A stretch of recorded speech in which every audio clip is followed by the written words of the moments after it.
This is our second video in the series on the Guilty Look. The first video was titled Guilty Dog Rips Paper on our YouTube Pet Education channel. In this video, we'll look at the so-called guilty look a little closer. We'll discuss whether or not dogs actually feel guilt and whether punishment works. We'll look a little deeper at the guilty look and talk about other contexts where we might see it. We'll talk about setting our dog up for success, and we'll end with some video clips.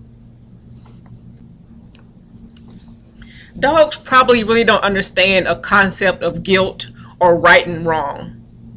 When they steal your socks, they're not thinking whether it's right or wrong to steal socks. They're taking socks maybe because they smell like you, maybe because they're soft and easy to chew on or easy to hold, or maybe because they know it'll get you excited and you'll start chasing them and it's a fun game to them. They repeat behaviors that get rewarded. So stealing the socks is a reward if you chase them. Stealing socks is a reward if you treat them. Stealing the socks is a reward if just chewing on the sock is fun. Dogs also try to avoid pain, fear, startle, intimidation.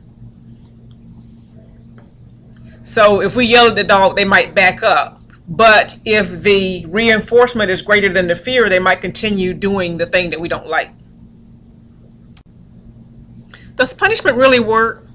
Sometimes it can work if we do it correctly and administer it immediately. But even during those times when it does work, normally the fallout from the punishment is worse than the original undesirable behavior. If you catch your dog in the act of stealing a sock and you start yelling at him or hitting her or shocking her, then maybe the dog will become afraid of socks and not grab them anymore.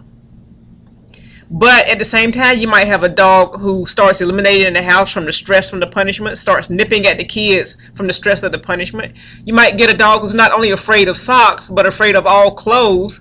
So the dog starts becoming afraid of anyone wearing clothing. And sometimes scared dogs tend to act aggressive.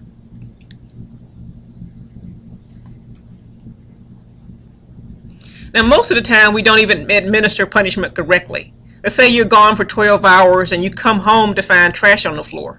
The dog probably got into the trash can within the first 30 minutes that you were gone.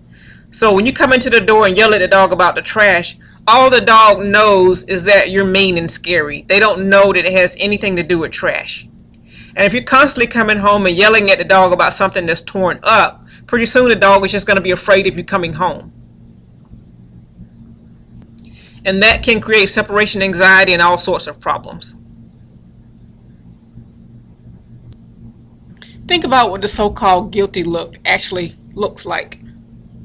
The ears are pinned back, the head is dropped down, the body is crouching, sometimes there's trembling, there's excessive lip licking or the tongue sticking out. Sometimes the lips are tight. And these are stress signals or calming signals or appeasement signals. Not really guilty. And if you look closely, you'll see some of these whenever we're placing our dog in a stressful situation. Probably really easy to notice at the vet, but sometimes we tend not to notice it if we're having a good time. If we stop and talk to the neighbor, our dog might not want to be there. You might start seeing some stress signals. If we force a dog to go to a dog park when he or she really doesn't want to, we might see some of those stress signals. We also might see it in crowded pet stores. And we might not even notice because we're shopping. We don't look down at the dog and see their ears pinned back or their eyes darting around. We might notice it in busy farmers markets or other places where pets are allowed. Or we might notice it when we're forcing our dog to be still while a little kid comes up to pet them.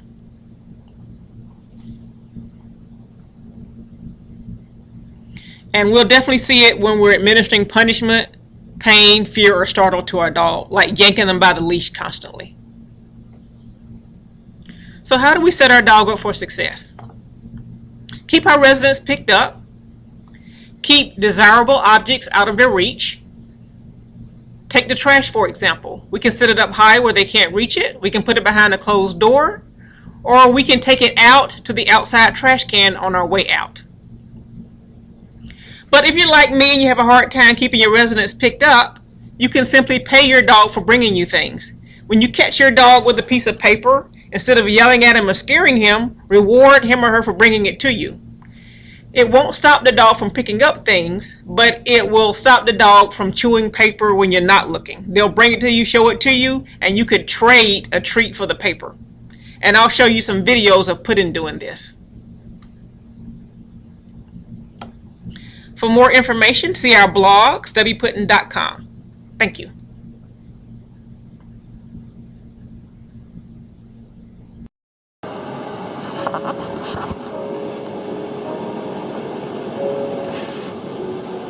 Puddin just left the living room to go to the bedroom. Normally when she does that, she's going to bring me something that she stole.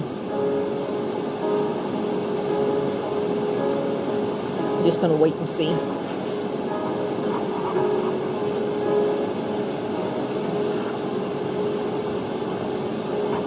Here she comes.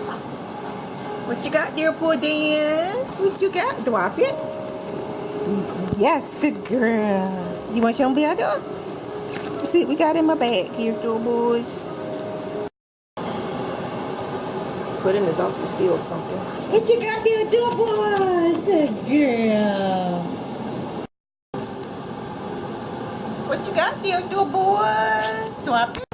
What you got there, boys? What you got? You want me to play some music for you, boys? Yeah.